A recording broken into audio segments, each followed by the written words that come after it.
We are on the eve of 1 year since January 6th, Yeah.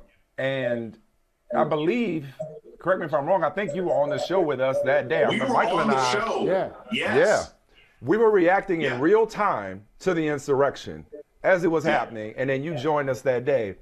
And Michael, if you don't mind, I'll steal your thunder. Michael reminded me earlier that over the last year, it doesn't feel like we, we have learned anything that we didn't know on day one. No. You're in it you're in that vortex every day. Have we? Have you? Have we learned anything that we didn't know watching it right then and there on January 6, 2021? Michael, all we've been reminded of is how justice is conveniently doled out in different ways depending on the color of the person who's committed the crime. I'm going to put a little context on this. There were more arrests in the day of one of the biggest rallies from Breonna Taylor in Kentucky than there were on the day of the January 6th insurrection. Okay? Black folks were being arrested right and left for protesting police-sponsored violence in 2020 than we saw on the day that people tried to overtake this country. So that is not a new lesson. Okay? We've seen people be prosecuted from January 6th and still get time off to go on vacation, to still get time off to take their kids to Little League practice. And now today we have a speech from Merrick Garland, who's the head of the DOJ, who's saying, he's the, the meme, the guy in the hot dog suit who's like, we're all trying to find out who did this. Look, you got Donald Trump, who said, stop the steal. You've got Mark Meadows, who's like, I got a PowerPoint of a coup. You got Lindsey Graham, who tried to influence the election, and you still have a DOJ acting like we're investigating this issue. The lack of urgency is the most damning thing that we've learned in the last year. But we all know that if this had been done by Black people or Puerto Rican people who did this 54 years ago, that the consequences would have been much more dire. All right, just from your, because I agree with you, Jason. Just from your reporting, from your observations, being around the political scene, if you're a Republican, is it better for you to ignore January 6th, to be against it, or to be for it? Like, just for your political career, right now in January 6th, on the eve of January 6, 2022, what is politically expedient for a Republican with regard to the insurrection? Honestly, Michael, it just depends on what part of the country that you're in. If you're running in Georgia right now, there doesn't seem to be any consequence one way or another, right? If you want to run in Georgia right now, you could say, yeah, you know what? Joe Biden isn't legitimately president, and these people were patriots. There is a county, the Cobb County Republican Party in Georgia right now. Cobb, that's part of Atlanta. They are holding a candlelight vigil on January 6th in honor of those who have been unfairly treated by the government, right? Mm-hmm. So if you're a Republican and you're in certain parts of the country, those people, Ashley Babbitt is a hero and a martyr. Now, if you happen to be running in a more sane part of the country, and I don't mean that in red and blue, I just mean because there's plenty of sane Republicans who think that what happened on January 6th is terrible. If you're running in the same part of the country, you say what anybody else said. That was terrible. They attempted to overthrow the government. I wish there were more aggressive prosecutions and keep it moving. But unfortunately, my view is that the longer it takes to hold people accountable, the fact that we have report after report that there were members of Congress right now and their staffs who may have aided this attack, who are still walking in and out of the office. Can you guys imagine working in a place where there was a mass shooter and he gets to come back to work the next week after counseling? That's essentially what's happening right now. And so the lack of prosecutions means that eventually many Republicans in 2022 will say any prosecution that happens now is just political to affect the midterms.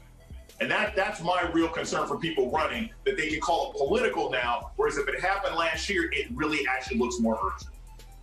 Well, I know from talking to you about this quite a bit that you share an even greater concern because, the old saying is those who don't know their history are doomed to repeat it. So as a country, we have yet to fully acknowledge the history that set the stage for January 6th. That's one. Two, the more recent history that is the last year since January 6th is, the nice way of saying it is, in dispute. They're in denial about what actually happened, okay, and why it actually happened. So that brings me to the doom to repeat it. Is the government any more prepared for the next insurrection / how soon is the next insurrection? The answer to question number one is not at all. I mean, let's be candid. How can you be prepared if you keep letting the same cats in the building? It's like you ain't see shit because you was doing shit. I mean, like, how can they not know? And here's the thing: you have people doing PowerPoints on this who are in Congress. How you taking notes on a criminal conspiracy, right? Like, you have those people sitting in the building. So clearly, the government isn't prepared for it. And like I said, just earlier, guys, before the show, Merrick Garland comes out and gives this speech. And he's like, you know what? We're going to go at this as long as we can. Yo, justice delayed is justice denied. I promise you, if you don't bring in any members of Congress before the 2022 elections, they will abolish any committee that provides evidence and documentation. And why do you need more than a year to go after Donald Trump and his family and his cronies anyway? They literally said, stop the steal. You have the Mueller report. You've got all the directions, Waze, MapQuest, and an atlas to find out who's responsible, and nothing has occurred. So I don't think our government is prepared. I think Joe Biden is infinitely more concerned with passing legislation because he thinks that eventually these people can be brought over to voting for democracy when they clearly said they don't care about it anymore. Now, as for when this will happen again, here's the scary part, Michael. Yo, it's happening now. It never stopped. That was just the first attack. And the attack has been ongoing, as in local districts, you have crazy people being elected to Secretary of State and county recorders and everything else like that, prepared to it's taken on different forms. Exactly. Yeah, it's under more. the guise of reform. Think about what's happened since January 6th, guys. You have abortions are now illegal in Texas, right? You have several states that have said that the Republican legislature can overturn votes. And you have people who have called for the death of their colleagues be appointed to committees to oversee investigations into their colleagues. This coup never stopped. It's been going since January. It's ongoing. It's ongoing. That's it. Bingo. Yeah. Ultimately, what will be the most, in your opinion, what will be the most serious charge?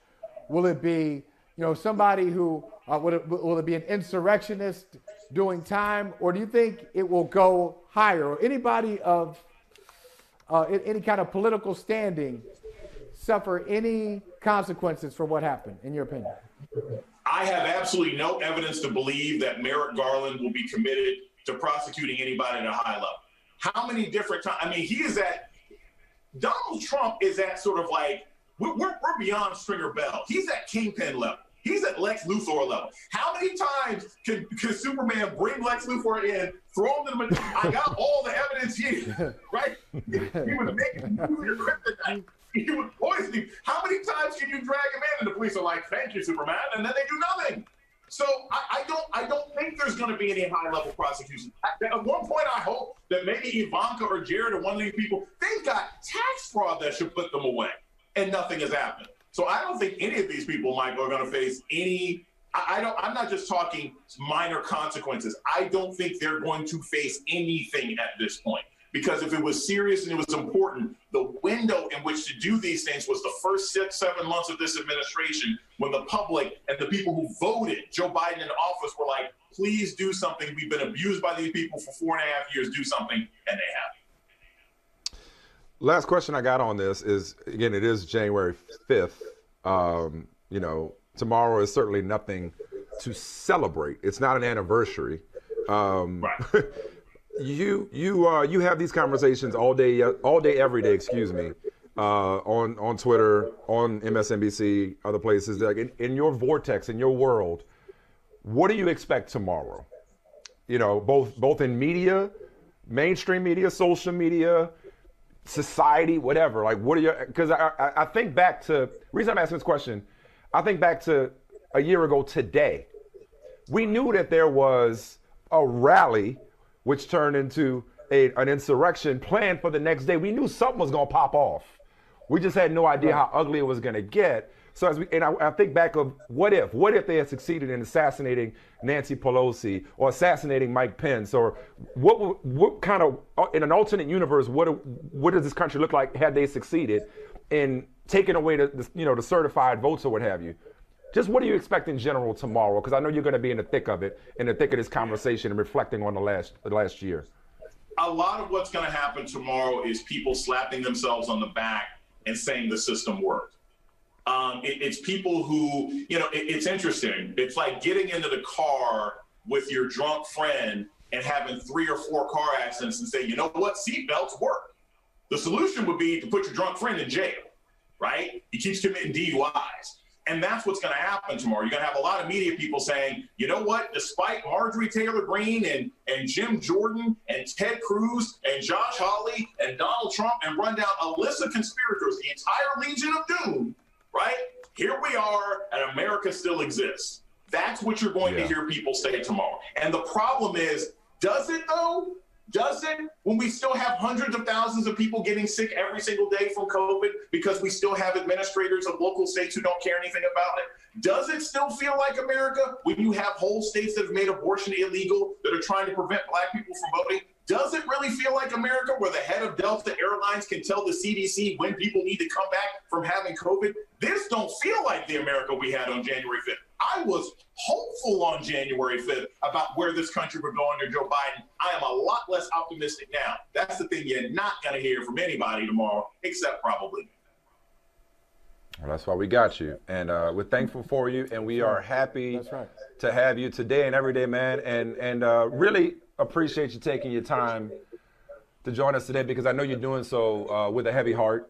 You know, you lost your good friend, I believe your best friend, in Dr. Carlton Haywood Jr. And just wanted to give you the opportunity to further put his contributions and his life in context, because listening to you talk about him, it feels like somebody that we're going to be learning about, and we're going to be remembering him. Like he made an impact in his short life that I think we're going to come to appreciate. It sounds like, and you tell me, more as years go on and on. I thank you guys so much for this. Carlton he loved watching me on you all's show. Like I'm going to tell you all that in particular, because he always, we always argued about the Seahawks and the Ravens. He was a big comic fan and everything else like that. Like that means a lot. I said this when I was on with Tiffany last week on the Cross Connection, said it on our IG afterwards. He's one of those quiet hidden figures that we don't appreciate enough. When we talk about COVID's differential impact on black folk, when we talk about getting access to proper health care for maternity, pre-maternity for African-American women, we talk about sickle cell anemia and how that affects different kinds of people. That was the kind of work that my best friend Carlton Haywood, who passed on New Year's Eve, that was the work that he did.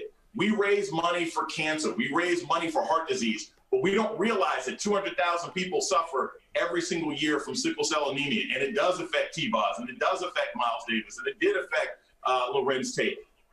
Those people need to be spoken to and cared for as well. And I'll also say this to anybody who's watching the show, because I think this is very important. Appreciate and cherish your loved ones when you can.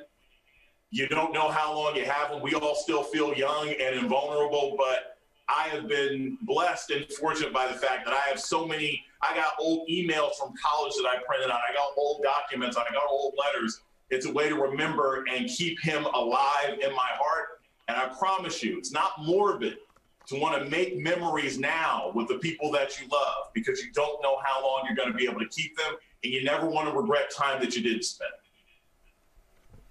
Well said, man. And rest in power, Dr. Haywood, and we appreciate you. You're our brother. By extension, he was our brother. And that warms our heart to know that he enjoyed the time you spend with us, because we certainly enjoy having you. We love you. We appreciate you, Doc. Thank you so much, man. Our prayers go out to you, and we just pray that you experience some peace after your best friend's passing, man. We appreciate you so much. Thank you. Thanks, guys, so much. I appreciate it. All right, man. Hey, thanks for watching Brother from Another on YouTube. Make sure you hit subscribe before you leave, and be sure to watch us 3 to 5 p.m. Eastern Time on Peacock. Appreciate you.